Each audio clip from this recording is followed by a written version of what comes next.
I love it because it's such a beautiful expression of God making a way for us, but not compromising who he is in the slightest. Remember, I was talking earlier that God has defining and intrinsic characteristics of who he is that he cannot violate, because if he did, he would no longer be God. So he cannot violate to remain God.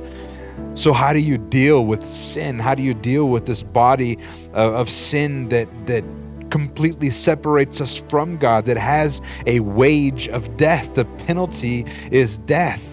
How do you deal with that and still stay just and still say right? And some say they get upset that Jesus had to die, or they get upset about how it all worked out, because why couldn't God just turn his back on sin or just ignore sin? But because if he did, he would no longer be right. He would no longer be just. So then it seems like we have no hope, but God says, no, the payment must be paid. I'll pay it myself. Salvation is beautiful.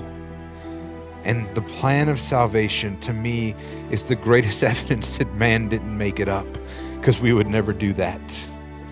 We're more concerned with our triumph and our accolades. Look how good we did to be right with God. But God made a way for us.